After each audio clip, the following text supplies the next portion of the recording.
All right, good morning and welcome back to Gun Bunny Customs. And today we are going to be going over and debuting my G.I. Joe Classified APC, my recently completed G.I. Joe Classified APC. Now, this was definitely an interesting build for me because it didn't start off to be an APC, and we're going to kind of go over the process of how it started, what I started with, and how I got to here. Now, for this build, I didn't film every step like I've done with previous stuff, where I show every step of fabrication and kind of show some of the stuff that I did.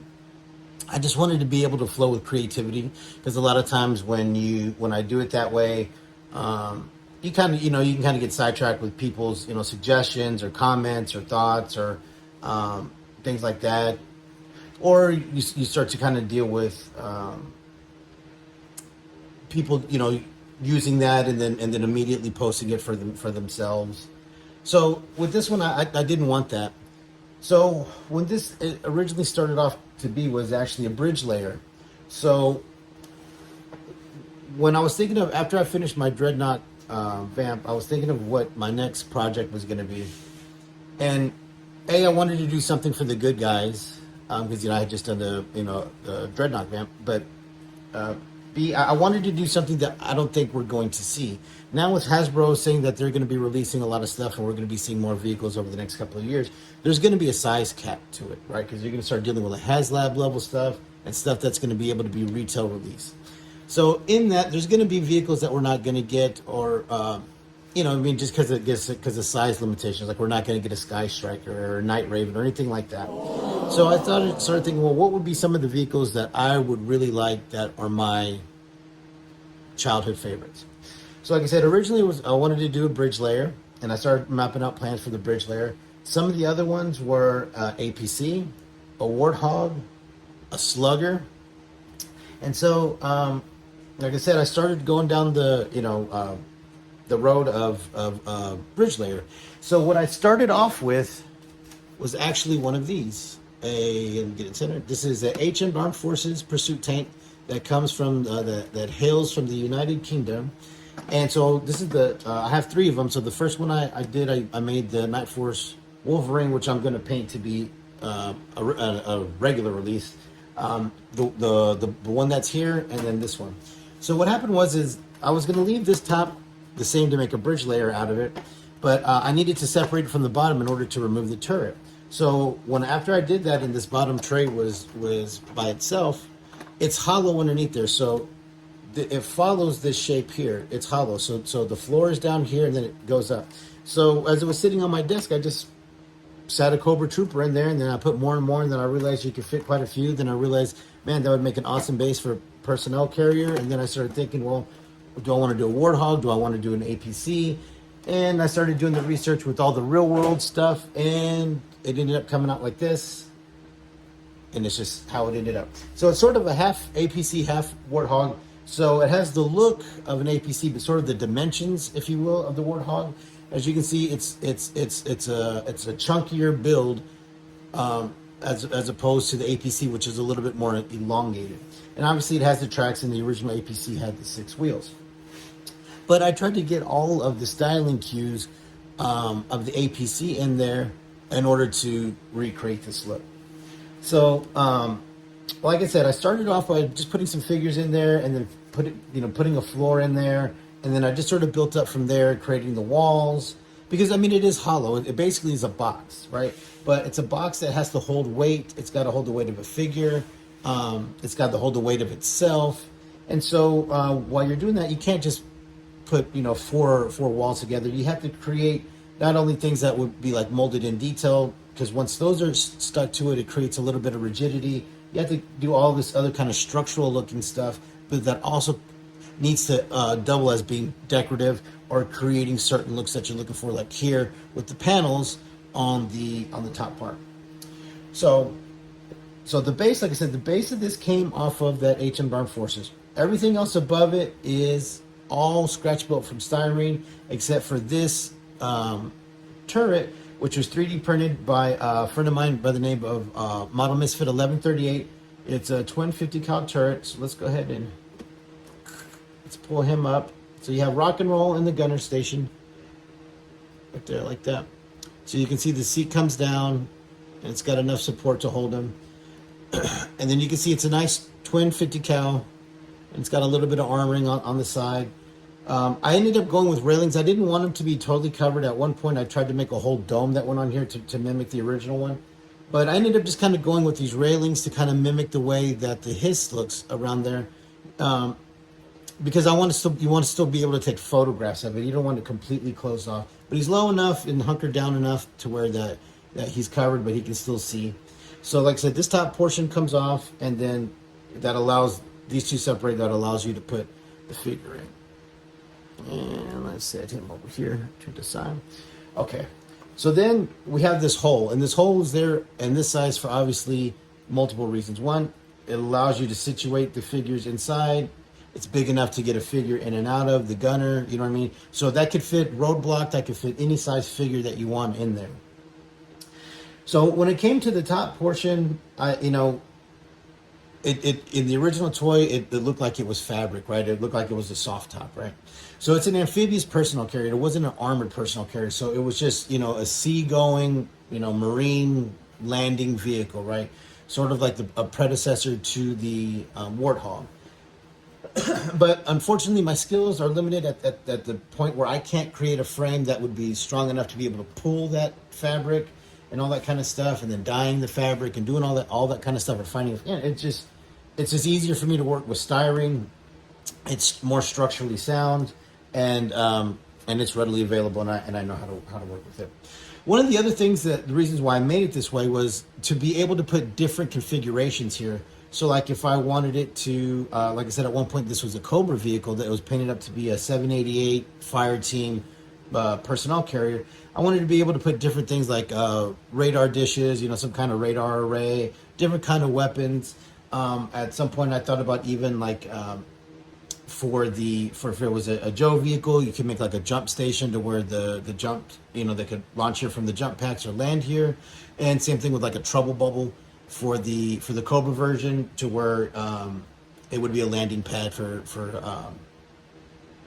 a Cobra trouble bubble. That would be like sort of like its little scout vehicle or whatever. But okay, so let's get to it. So it does come off just like the original one does. It separates. It's held on a lip that's held on with friction. That came off, but we'll see. Oh, actually, I'll knock some over, but I did try to, like I said, mimic the overall look of the four panels and all that kind of stuff. I mimicked and matched the paint as close as I could off the Mark Bellamo book. Shout out to Mark Bellamo, the Ultimate Guide to Collecting G.I. Joe. And so that's how it looks. So I tried to mimic that as much as I could. Now, one thing that I do want to say is the color of green that I chose. Now, I didn't choose the same color green that the Vamp and the Ramp were launched in, even though I do have that color. It's just like a basic army green. The reason that I chose this color was because I wanted it a little bit more faded looking, olive drab. That would have been more, geared toward more realistic fading towards, the saltwater fading, and giving it this faded look on the top, and giving it the faded sort of salt wash, seawater wash fadedness of the paint. That's sort of indicative of the marine landing vehicles like that. Now, another feature that I did, this came off right here, but because like I said, at one point it was for Cobra, is I included some weapon storage in here. Now, I did this one because, like I said, it was for the 788 fire teams, and so he obviously had Bazooka's accessories, so I made it to hold Bazooka's accessories. And then on the other one, it's just sort of generic weapons holding, so you can put it through the trigger guard, and then gravity will allow it to hold, just hold on. Now, it's like that on the other side too. I have some other ones. And also that'll give, like, if you want to take some photos through the inside, you'll be able to see weapons in there, weapon storage hanging on the interior wall. Okay, so here's the inside, and I accidentally knocked some of these guys over, so let's sit them back up. So it seats a total of 13. So you have the driver, a driver, the gunner, and then you have 5 on each side in the back, five troops on either side. So we're going to turn a little bit like this. So another thing that I had to do differently was obviously the proportion of the front cab. In the original toy, it's much slimmer, and the the canopy, the back covering comes further to the front. But because of the proportion and size limitations of the original toy and where I could fit the figures, I had to kind of extend this cab to be able to have the figures covered. So then that way, they're not going to be underneath this cloth cab. Now, and that was also for another reason as well, because I wanted to also be able to do different configurations where I could just put a back wall here and sort of have like a pickup truck configuration, or just like a flatbed or something like that on top. So that's going to allow me to have different options as we go on. But in order to get into the cab, we just removed the roof. So the roof has some pretty simple detailing and nothing special. A little bit of structure on the inside, and then there you have the inside. Oh. No, that doesn't look good. But there you have it on the inside. So it seats, like I said, 12 plus the gunner. The seats that I used came off of the Buzz Lightyear plasma drill. So I cut 2 of them out and I made seats out of them. I don't want to tilt it too much. Hold on, let me see if I can. Let's see if we can raise the roof. I'll look down. Okay. So that was that's the only other part that sort of came out of a different toy. Everything else was fabricated. So all the detail of the interior, let's see if I can get it in there in the shot. I'll post pictures, but all that was handmade. And so, like I said, it can only hold really 10 troops in the back, where, the original one held something crazy like 28 or something like that, right? But because like I said, because of the size limitation of this, I could only hold as many. But when I was getting towards the end of the build for this, I realized that there's a way that I could make it more proportional to the original one and actually seat more troops. So I think I'm going to actually build a second one. And now, after having built this prototype, build a second one that's a little bit more I guess a little bit cleaner and a little bit more proportion wise closer to the original one. So another thing that I have in the back that's different from the original one was, if you remember the original one, this was static. It didn't open. And let's turn it this way. This was static. It didn't open. And it had the like an axe and shovel, pickaxe and shovel kind of molded in there and all that kind of stuff. And it obviously had that very cool carrying handle, which I thought about maybe trying to do. I might try to do that on the next one. Like I said, I do want to build another one, but make that carrying handle to give it the full, give you the full experience. But since I didn't have that, I was able to make a. Let's see. Try not to mess it up. It's a little bit, snug on purpose. And so we have a ramp that extends and comes down.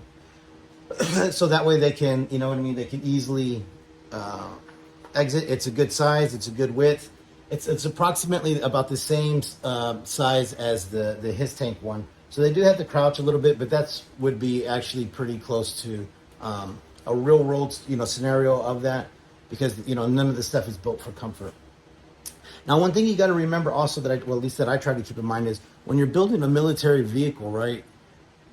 If you've ever been in a real military vehicle, they are sparse and Spartan as shit. There's no frills and thrills. That is the lowest possible bitter build. You know what I'm saying? It is very, very empty, flat. There's really no frills or thrills. And so that's how I really wanted to make it. I didn't want to make it to where it had a whole bunch of interior detail, because it wouldn't have that in real life. You know what I'm saying? So the seats are they're just flat all the way across, that went in, like I said, with the shape of the existing bottom piece of that toy. And I just sort of put a bench on it, and then enclosed it, and then brought the walls up to where I thought it would look good. So when I measured it, I measured everything just by using a figure. Okay, so if a figure was going to fit in here in this position, it needs to be this big, and then I would build it based off of those dimensions. So it wasn't anything where I used like the existing plans to the original one or measurements to the original one. It was just sort of built by eye based off of the size of the toy. And then, like I said, as you go along, you realize that you have to add, structural integrity and rigidity to stuff, and then you have to also kind of give it some kind of visual appeal as well. It can't just be a box, even though if you look at the real ones, they're just boxes. So I put little things like this to give it structured, like this X here, and then the ribs that are sort of all along the side, and they're all on the side here too. So another thing that I did that's different from the original one is I added, not only on this tailgate or this ramp that comes down, I added another machine gun mount, and you can see right here. So I took a 50 cal from the 60th anniversary, that new action soldier that came out, and I painted up his 50 cal to match, and then it already had the mount here, or the can't think of the word. Oh, I know. I can't think of the word. Anyways, so it has that portion, and so it just fits right in, and it can move up and down, left and right. Hi, baby. Get down, Daddy. Daddy's got to work. And now, if you recall, when I said earlier that there was so this would be like if roadblock was there, so you'd have, if they were taking, enemy contact from multiple sides, you'd have two gunner stations. So like I said, if you remember, there was the ammo can here on the side. So when you put this in, you can feed the belt right into that ammo can, and it's everything all looks realistic for your photos. Everything connects. Everything's got a place where it's supposed to go. All right, so that's pretty much it. It's pretty straightforward. It's definitely an awesome vehicle. I really do want to make another one that could hold a few more. I think if I am able to do it the way I want to, I should be able to fit two more. So that means I would be able to hold 17, right? Because I have 13. And 13 was a specific number because obviously the OG 13, right? And that's what this was also kind of for, was it was once they release all the OG 13s, and I have I have my custom flash and zap and who else? My short fuse, I accidentally broke his leg when I put him in here. But once all of those guys get released, then that's what this was actually meant for. It was meant to hold them all in there, to display them all at once. You know what I mean? And all that kind of stuff. But like I said, I think I'll be able to get one that's more correct proportions that can hold 4 more troops.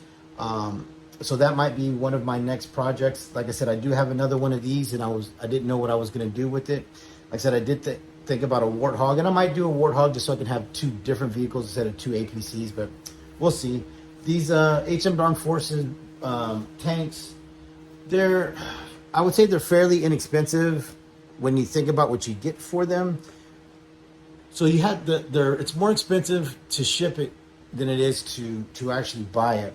So usually when I buy them, I get them for about $30 to $40 for the toy, and then usually it's about $40 to ship because they have to come from the United Kingdom. So they come up for sale from time to time on eBay, and that's where I get them from. And then what I do is I just I get them, and then I store certain vehicles in my little room over there where I do most of my work. I had to do this out here because of the size of the vehicle, like in my workspace. So it would have been really hard to go over and display. But yeah, so I think I might do a Warthog next. And then the other thing I want to do is there's another HM Armed Forces vehicle. I forget what it's like a fast attack vehicle or something. It's sort of an open canopy little vehicle, but I want to turn that into a slugger. And that one I think is going to be my next build, and I am going to go through the process of that one, of how I break it down, that vehicle, and how I turn it into a slugger. And it's, like I said, it's another vehicle that's kind of hard to get, so it's not going to be something that could be easily copied. So the last thing I want to do is I want to kind of give you some size comparisons. So we're going to make this up here. Let's see. I want to do some size comparisons with the Vamp and the Ram. So then that way you can kind of see and give you some idea of how big this thing actually is. So that's the Vamp, the recently released Vamp, and then this is the HasLab.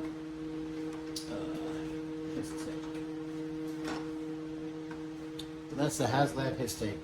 So as you can see, let's see here. So as you can see, they're pretty comparable size-wise. So before we go, let's get the measurements, right? Because they say it's all about length, from what I'm told. So if I'm not mistaken, this thing was like 19 inches or something like that. All right. Yeah, it's like 18 and a half, 19 inches long. This is about, I would say, 3/4 of an inch to an inch longer. So it's closer to 20 inches, but it's about half an inch shorter. So this is about 8 inches high, 8 to 8.5 inches high. Wait, what am I doing? Oh, I did it the wrong way. Stay off of drugs, kids. Let's see here. This one, yeah, this one's about, I don't know, about 9 inches high, and this one's about 8.5 inches high. So they're comparable in size. So I guess at this size and scale, it could be a HasLab. It could work as a HasLab. And then for the last one, here is a RAM. So then, like I said, if I want, I can make a bed. I can make it like some kind of supply transport or something like that. But that is it. So that is it for my G.I. Joe Classified APC. I love it. It's a great thing. The only thing I need now is to get some decals made from Bad Mother, Tattoos and Customs. All right. Thank you for hanging out with me. Thank you for listening to this.